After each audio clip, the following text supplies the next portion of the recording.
Materi 1 ada bangkitnya Mataram. Pertama kita mulai dari sejarahnya dulu. Sejarah awal terbentuknya kerajaan Mataram Islam diketahui berdiri sekitar abad 16, tepatnya pada tahun 1582 di Pulau Jawa.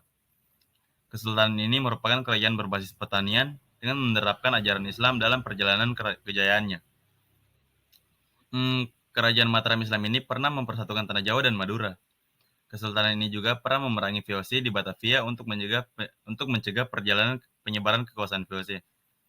Dan pusat pemerintahan Kesultanan Mataram Islam terletak di wilayah Kuta Gede yang berada di kota Yogyakarta sekarang.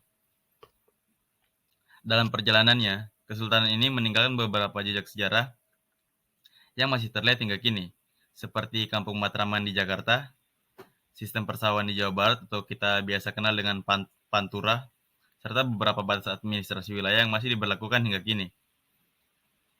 Dan masa awal kejayaan kerajaan Mataram Islam dimulai dari perebutan wilayah Pajang oleh Sutawijaya, lalu kerajaan Mataram menjadi salah satu kesultanan Islam yang dinilai berkembang di tanah Jawa. Kerajaan Mataram rutin menerjemahkan naskah Arab dan menerjemahkan Al-Quran ke bahasa Jawa. Mulai saat itu, kesultanan ini mendirikan pesantren yang menjadikan wilayah sebagai pusat agama Islam. Selain membangun pesantren, ada bermacam-macam cara dilakukan para penguasa untuk menjadikan wilayah Kesultanan Mataram sebagai pusat agama Islam, di antaranya dengan mendirikan rumah ibadah. Kejayaan Kesultanan Mataram terjadi pada saat Raden Mas Rangsang atau biasa dikenal dengan Sultan Agung memimpin kerajaan Islam Mataram pada 1613 sampai 1645. Pada masa kepemimpinannya, ia diklaim sebagai raja terbesar dari semua pemimpin kerajaan Mataram. Pada masa kejayaannya, Sultan Agung Hanyokrokusumo berhasil melakukan ekspansi ke sebagian Pulau Jawa dengan cara menundukkan raja-raja lainnya. Dan cakupan wilayah Mataram meliputi Jawa Tengah, Jawa Timur, dan sebagian wilayah di Jawa Barat. Lalu, Sultan Agung Hanyokrokusumo juga melakukan perlawanan kepada VOC dengan memboyong beberapa kerajaan untuk disatukan, meliputi Kerajaan Banten dan Kesultanan Cirebon. Namun sayangnya, kejayaan itu harus berakhir karena ia wafat pada saat menyerang VOC di Batavia pada tahun 1628 hingga 1629 Masehi. Sekian. Materi 2, Sejarah Keistimewaan Yogyakarta. Sejarah terbentuknya sebuah negara baru yang diberi nama Ngayogyakarta Hadiningrat. Pada saat itu dipimpin oleh Raja Sri Sultan Hamengkubuwono. Ternyata beliau sangat berperan pertama sekali dalam sejarah Keraton Jogja.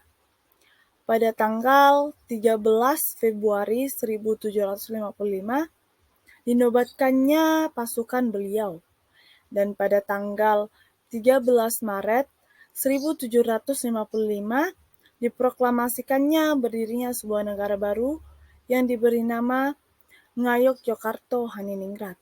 Ngayogyakarta Hadiningrat ini memiliki makna tersendiri, yaitu beliau tidak akan kalah melawan Belanda dan memiliki rakyat yang hidup sejahtera dan makmur. Adapun dua pohon di jalan sebelah barat dan di jalan sebelah timur. Nama pohon tersebut ialah pohon Tanjung. Pohon Tanjung memiliki makna anak yang baru lahir yang selalu disanjung-sanjung.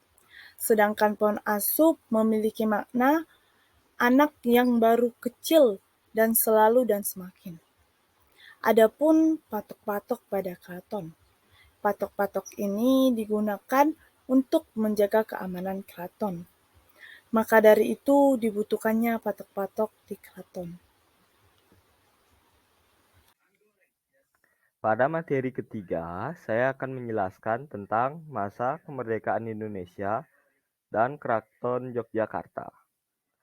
Seperti yang kita ketahui, tanah air kita tercinta merdeka pada tanggal 17 Agustus 1945, ditandai dengan pembacaan teks proklamasi yang dibacakan langsung oleh Presiden pertama Republik Indonesia, Insinyur Soekarno, di Jakarta. Dan Yogyakarta adalah kesultanan yang dipimpin oleh Sri Sultan Hamengkubuwono sebelum kemerdekaan Indonesia dan sehari setelah kemerdekaan Indonesia, Sri Sultan Hamengkubuwono yang saat itu menjadi Raja Keraton Yogyakarta mengucapkan selamat kepada Indonesia. Yogyakarta juga mendukung Indonesia sebagai republik. Dukungan Yogyakarta itu diwujudkan dalam pernyataan bahwa mereka telah resmi bergabung dengan pemerintah. Peran penting Yogyakarta dalam kemerdekaan adalah yaitu menjadi ibu kota sementara Indonesia. Keraton Yogyakarta dibangun pada tahun 1755 oleh Sri Sultan Hamengkubuwono I. Materi 4. Pada materi 4 ini dijelaskan tentang Indonesia Merdeka dan Undang-Undang Keistimewaan Yogyakarta. Di materi 4 ini dipaparkan dengan jelas bagaimana awal Indonesia merdeka dan undang-undang yang mengatur tentang keistimewaan Yogyakarta. Undang-Undang Keistimewaan Yogyakarta diatur oleh Undang-Undang Nomor 13 pada tahun 2012. Di dalam undang-undang tersebut dijelaskan tentang 5 pilar yang membuat Yogyakarta istimewa atau biasa disebut 5 pilar keistimewaan Yogyakarta. 5 pilar tersebut adalah: pertama, tata cara pengisian jabatan gubernur dan wakil gubernur untuk daerah Yogyakarta. Kedua, kelembagaan pemerintahan DIY. Ketiga, kebudayaan dari DIY. Keempat, pertanahan DIY. Dan yang kelima adalah tata ruang di daerah istimewa Yogyakarta.